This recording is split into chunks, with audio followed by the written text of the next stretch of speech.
Effect of frequency of incident light on stopping potential.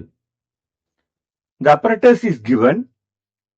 Here, the intensity of incident light is kept constant and the frequency is kept constant at a value nu1.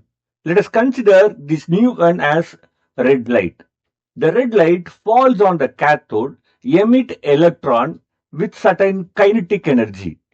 To stop this kinetic energy, the anode is given a negative potential and the all the electrons are brought to rest.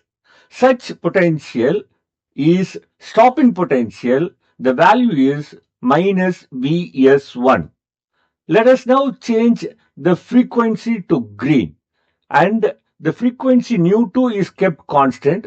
Because of this green, the emitted electrons are having higher kinetic energy.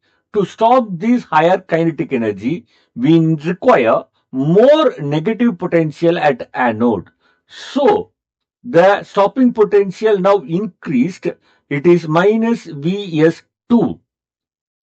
Next, let us change the color to violet. The frequency here kept constant at nu3. Now, the emitted electrons are having higher kinetic energy.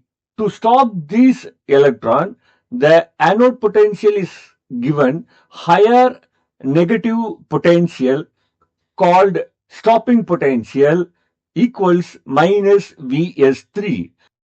Now, keeping the intensity fixed, we change frequency of light and observe photocurrent variation with the collector plate potential.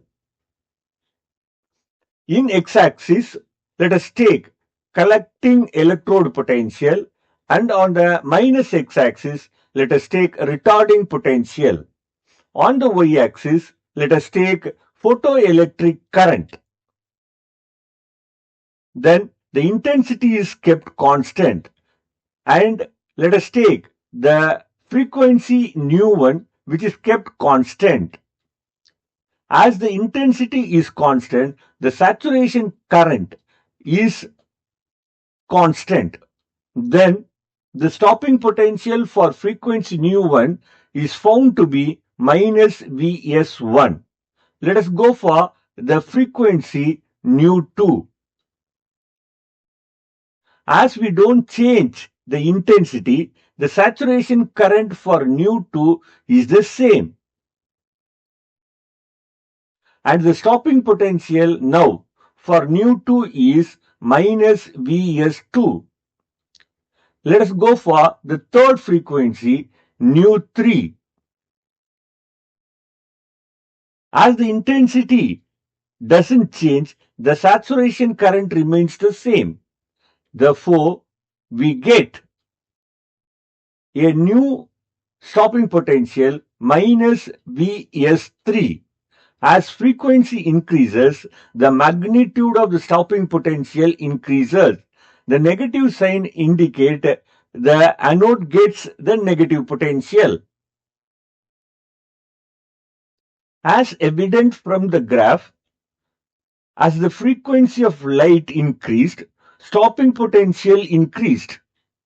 For higher frequency, Kmax is higher and we require higher potential to stop electron. Let us take the frequency of incident radiation on the x-axis and on the y-axis, let us take the stopping potential Vs. For metal A, we get a curve. This is a straight line curve with x cat nu OA. Then for metal B, we get another line, straight line, parallel to the previous line, and we get the x cut as nu 0b.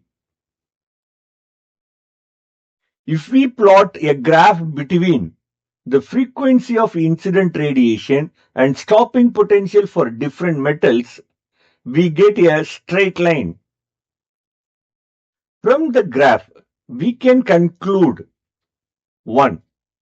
Vs varies linearly with nu. The stopping potential varies linearly with frequency. 2.